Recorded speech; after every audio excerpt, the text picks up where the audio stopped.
Hello and welcome back to Lily's Library. So it has been quite a while since I actually sat down and filmed and did a video just in general. Life has been very busy over the past few weeks or month or so-ish, month and a half, so I just haven't had the time or the energy to really do anything, but I want to get back into it. So I thought we would do the mid-year book freakout tag. I thought this would be a fun idea since we're more than halfway through the year now. So we've got quite a few books to get through, so let's get started. So I'm not too sure who originally did this tag or started out. I know it's something that has been around for quite a while, so I'm just going to go through it in the order that I've kind of decided on. I don't really know the correct order, but we are going to be starting with the best book I have read so far this year, which I am going to cheat and select a trilogy and then also another book because I honestly can't decide between any of these which would be the best book I've read this year. So I've got a few options. So like I said, one of the options is a trilogy, but I'm just going to hold up one book, and that is Assassin's Apprentice by Robin Hobb. This is the Farseer trilogy. I read these for the first time earlier this year and I absolutely loved them. They are just such incredible books. I had so many thoughts and feelings and emotions and just experienced so much with these books and these characters. So you're probably going to see Robin Hobb repeat quite a bit throughout this tag just because her books are the ones that I have read the most of so far this year, and I haven't really read as much as I normally would at this point in the year, so there's can be a lot of repeats, but I just really enjoy these books. If you haven't heard of them, we follow Fitz in this, he starts off as a very young boy, and he is just being given over to the king and the crown by his birth parents or his birth mother and her family, because he's apparently the bastard son of one of the princes, who he actually never ends up meeting his father and kind of gets taken in by the king and is taught to be an assassin so that Fitz cannot be used against the crown and is kind of part of them and trained to be with them. And we follow him as he gets into all these sorts of trouble. We follow him learning how to be an assassin, as well as learning about different abilities that he has acquired through his lineage and blood. So one of them is called the wit, which means he can communicate with animals. This is something that is very much frowned upon, and we kind of look at him learning about that and why it is a bad thing, but he doesn't think it is. And then in this we've also got the skill, which is what people of the Farseer line typically have, and it is basically a power where you can kind of communicate with other people telepathically. You can also control other people's minds and do stuff, all sorts of things like that. So we follow him as he learns about these different abilities, and this whole trilogy is just phenomenal. I think I cried in every single book for so many different reasons, and I just really enjoyed them. Now, my second choice would be Chain Gang All-Stars by Nana Kwame Brenya. This book is absolutely insane. It's so... it's set in a futuristic dystopian version of the US, but it is honestly so similar to what the US is like currently, and this is just such an insane book. So this is set in a futuristic version of the United States. It's specifically set in their prison systems and this entertainment program that has come out of there, where you've got prisoners who are in different chains, which are different prisons across the US, that are kind of fighting in this gladiator style battle in order to maybe get free from their sentence. And in the process, it kind of looks at them losing their humanity and how if they killed someone outside of prison, it was frowned upon, but if they do it in, it's a completely different thing. And we follow so many different characters in this. We've got people that are kind of protesting the Chain Gang All-Stars entertainment program and the whole prison system, as well as people involved in it in different ways, like people that are in prison and that are fighting in this, as well as people that develop the game. And it's such a fascinating and just insane book. I think about it all the time still, and again, this is something that made me cry so much. It is just such an insane book that I just think everyone needs to read, and it's definitely one of my top reads from the year.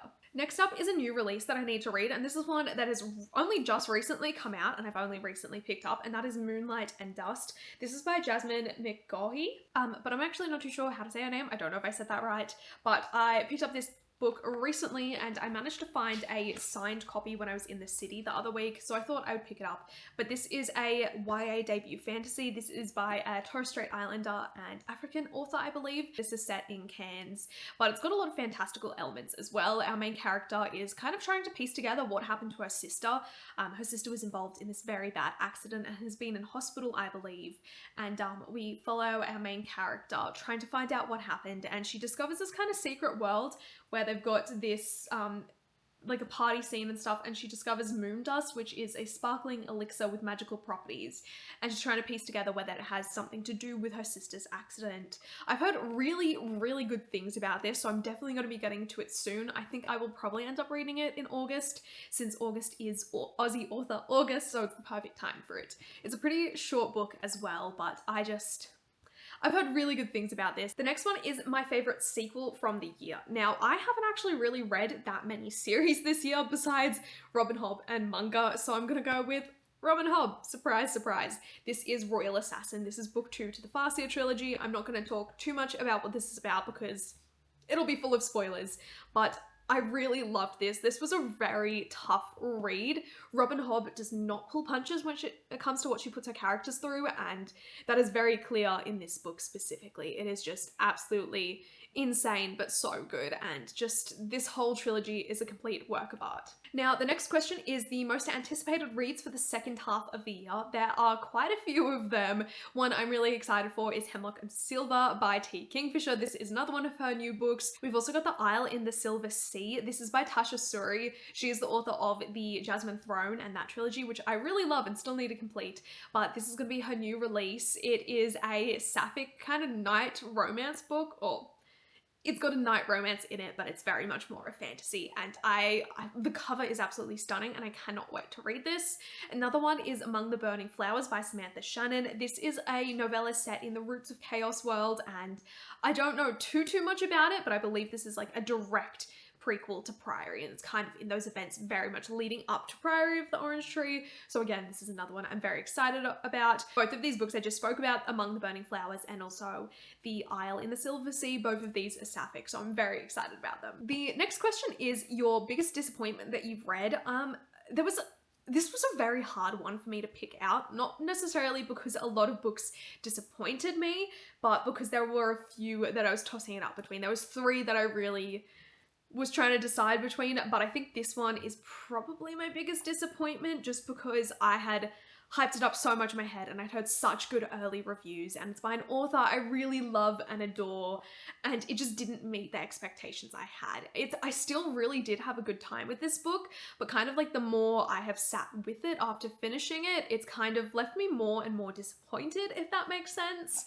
But that is Bury Our Bones in the Midnight Soil by V.E. Schwab. Like, I have quite a few things to say about this book. If you haven't read it, you might want to skip this bit just because I might be going into some more spoilery areas to a degree. I won't be spoiling the entire plot, but I feel like I just need to talk about a few things that kind of relate to later on in the book that might spoil or ruin your experience with it if you haven't read it. But this is a toxic lesbian vampire book. That's how it's been marketed. That's how V. Schwab has been talking about it forever now, which I think is very much correct to say that this is what this book is, but I feel like it also builds it up in a different way in your head, because while this does focus around vampires, it's not as dark and gritty as you would expect from most vampire novels, and it's not really, I think it could have been a lot more toxic.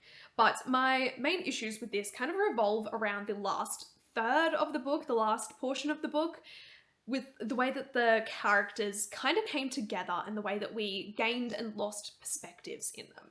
So through a majority of this book, we follow Sabine, and she is such an interesting and messed up character. She is really just not morally grey, she's just straight up bad. She's a bad person, and that is the point. She's kind of becoming this demon and this monster as she has been a vampire for centuries, and she loses her humanity and her soul in a way. And it was really interesting to explore that and see that. But then once we got more from Charlotte or Lottie, we kind of lost a lot of Sabine, which is what I was craving more of. Seeing everything from Charlotte's perspective was quite interesting, but I think if we had had Sabine going through that as well and had been in her head for this to see her thought process, that would have been a lot better. And then yeah, just throughout the last chunk of the book, we just really lost Sabine and lost Alice as well a lot. I wish we could have just like woven the different POVs together a bit more, maybe shorter chapters from each person, or even just like having them intermingled and interspersed between each other. I think that would have been a lot better. The ending of this is what, I don't like using the word saved in this, but the ending of this is kind of what saved it in my eyes. I did really like how toxic the ending was, and it was not at all what I expected, and it made a really enjoyable and a satisfying ending to it. But it's just kind of the build up to that left me wanting a lot more. That being said, I still did enjoy this, but it was a big disappointment for me just because V. Schwab is such a good author and I love her writing and her characters and everything that they do, but the execution in a few of their books have just been quite underdeveloped. It just hasn't been the best execution, and that's really what happened with this book, but I still did have a good time with it. I'm just very conflicted and disappointed by it. Now, on the other hand, my biggest surprise of the year, this one was a kind of difficult one to decide on because there were some books that I knew I loved and I loved so much more than I thought I would, but I think the one that kind of I went into only expecting to have a very average, fine time with it, but actually ended up thoroughly enjoying myself was with The Tainted Cup by Robert Jackson Bennett. These are like murder mystery books, and those usually aren't my thing. They're not really a genre I typically like, that kind of like whodunit thing. I just kind of find them quite predictable and stereotypical, but I had a really good time with this. It was not at all what I expected going into it. So all I really knew about The Tainted Cup before I had picked it up was that a lot of my mutuals on TikTok loved it and raved about it, and that it was a weird murder mystery and had stuff to do with like these plants ripping through people and killing them, and we were following a character as he was trying to solve this murder. But it is so much more than that. It is set in such a well-crafted and well-executed and unique fantasy world. There's so many other things happening outside of this one conflict and one issue of the murder that there's so many moving pieces that kind of makes it so unpredictable. Like, this is set in a world where there are these leviathan that come every so often from the sea and start walking towards land and just leave chaos in their wake. They've built walls to try and protect these cities, and obviously the closer you are to the coastline, the more dangerous it is. So that was something I was not expecting. It was really interesting. It reminded me a bit of Attack on Titan in some ways, and I did love that aspect of exploring this world. Like, it was just so whole and fleshed out outside of this main murder mystery plotline, which is what really made it for me.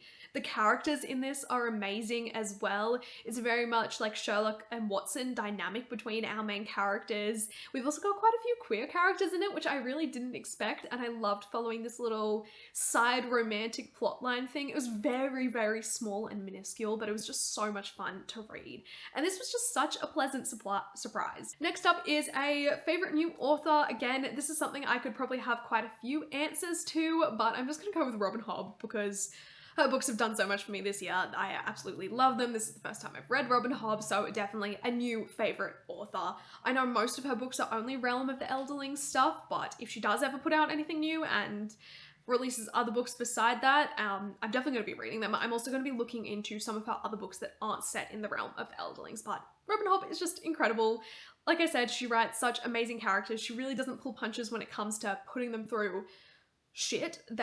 I feel so bad for those characters. They are traumatized and beat up and just can never catch a break, but just her character work is absolutely insane. She writes such good, lovable characters and also such good characters that you love to hate. Her villains are so good because they are so real and human and so well crafted, and you can see where their desire and their drive comes from. You can really see what is fueling them. That goes for all of her characters, and like, you just can't help but love them in their own separate ways. Now, this also leads me into my new favorite character. Again, this was quite a hard decision because there are so many characters in the Farseer trilogy that I absolutely love, but I think I have to go with the Fool. The Fool is just my child, my baby. I love him so much. He's such an interesting character, and I really can't wait to read books from him and in his perspective. But he is one of the accompanying characters and supporting characters in the Farseer trilogy. He kind of takes a step back at sometimes, but he is there alongside Fitz for so much of what happens, and he is just such a fun character. He speaks in riddles a lot and kind of makes fun of people, but he uses it as that kind of like barrier to kind of protect himself, and he's such a sweet character and I love him so much. I don't think I can say too much else without spoiling a lot of what happens with him, but he has my whole heart. Just his development and the way he changes throughout the books is absolutely so beautiful but heartbreaking, and he's just my favorite. I love him so much. Anytime he came on the page, I knew it was going to be a good chapter or a good chunk of the book, and it was just, he always made me have a smile on my face, or made me feeling so heartbroken afterwards, but he's truly just such a good character. The next one is a book that made me cry. Again, there was quite a few answers for this. The Farseer trilogy being one of them, Chain Gang All-Stars, another one, but there was only one that kind of made me have full body sobs, and I had to put the book down because I couldn't see through my tears. And that was The Sword of Kaigan by Emma Wong. If you have read this, you know exactly what I am talking about. I knew this book was going to be emotionally devastating, but I just didn't realize how emotionally devastating it would be and how soon it would happen as well. But if you haven't heard of this, this is a really insane and well done fantasy book. This is technically a standalone, but it was originally written to be book one in a series, which is where my one issue and complaint with this book comes from. But in this, we follow a young boy, Mamoru, who is trained to be a samurai. He's from this long line of really powerful fighters, and where they live is very much in the firing line of the opposing country that has invaded them, and they've had centuries-long wars with them before. And his family and his island, they are basically there to be cannon fodder in a way, but they view themselves as the protectors. They are the Sword of Kaigan. They are the ones that can turn the tide on the war. They are the ones that are there to protect the rest of Kaigan. And we kind of follow him as he learns that maybe everything that he's been told about where they are, who his family is, who he is, and who their government is a lie. So we unpack a lot of that propaganda, him trying to question everything and trying to find out what's really right, and whether he still thinks he can fight for his country if he doesn't trust the government and doesn't trust the things he is being told. Then our other character, Misaki, is his mother. She is also from a very powerful family, but women in this world are very much looked down upon. Everyone is misogynistic as fuck. It's very painful to read. But her family is very different from her husband's. They are people that can control blood, allegedly. There's lots of fear around that family and they don't trust them. But she is a very powerful woman in and of herself, and she's kind of trying to deal with watching her son go through this internal turmoil, as well as look at how her husband reacts to it and reacts to her and their other children, and her kind of place in this impending war. She also got her education outside of Kaigan, so she knows a lot more about what's actually happening and tries to warn people, but no one really listens. So we follow both of these characters as they go through their own internal conflicts about finding themselves and being able to be who they want to be and be able to protect their loved ones, and just the absolute brutal and fucked up shit that happens when this war does start. It is really brutal and really devastating. If you are going to pick this up, I highly recommend checking the trigger warnings, but this is just insane. It's got some of the best fight scenes I have ever read. I felt like I was right there on the page with them. And again, it's just so devastating. It is a book about war. It's going to be sad, but this is just so fucked up. I can't believe someone would do this to their characters, but it is just absolutely insane. Now, on a much lighter note, we have a book that made me happy. There was a few choices for this as well, because there was books that made me sad and made me cry, but they were also the same ones that made me really happy and laugh. But I feel like there's only one true answer for this, to be honest, and that is the guy she was interested in wasn't a guy at all. This is a Yuri manga. It is the Green Yuri, if you have heard of it, but this is just so sweet and cute, and I just couldn't help but like laugh and smile my entire time through reading this. It's just so sweet and funny. But this is kind of like a little sapphic romance manga. In this we follow two different characters. We've got one girl who works in a record shop outside of school, and she's kind of always like dressed up and has got like a hoodie on and a mask, and you can't really see her. And this girl from her class ends up walking in one day and like is immediately infatuated with her and thinks that this guy at the record shop is really cute and keeps wanting to go back and see him, and then later realizes that this guy at the record shop is actually her classmate. And it's just really cute how their relationship progresses, and one of their friends as well is the biggest shipper of them, and he is just such a fun character to read. These books are just so sweet and fun, and I absolutely love them so much, and I cannot wait for more volumes to come out. Now, for the final question, the most beautiful book I have purchased this year. This was kind of a difficult one because I have bought quite a few books this year, but I haven't really bought any special editions, or not many books that I would say are like jaw-droppingly beautiful. But there is one that I did think of, and that is this beautiful omnibus edition of the Monster Girlfriend trilogy. This is by Marie Cardno. You can see like oh god, sorry, the lighting is so bad with this, but you can see like we've got the silvery rainbow metallic design on it, and like look at how it reflects rainbow. This is so beautiful. So we've got a heart with like tentacles around it because they're a very big thing in this book, and then the back as well, which might be difficult to read, but it says meet cute, meet monstrous, and it is just so cute. These are sapphic monster romance novellas. They are hilarious and cute and messy and so chaotic and just so perfect. They're all very short, like this is 3 books in one, but they are just so well crafted, and just I highly recommend them if you're looking for a really cute little sapphic monster romance novella to read. But this book is just gorgeous as well. We've got really nice end papers, we've got the sword on there and like some magic stuff and hearts and tentacles and all sorts of stuff that go with the rest of the books in here. It's also got some artwork in it, which is just gorgeous. So I think this is definitely the most beautiful book I have purchased this year. It is just so beautiful. This was one I actually backed on Kickstarter at the very beginning of the year, or like late last year. So I'm still counting it as a book purchase this year because I only got it a few months ago.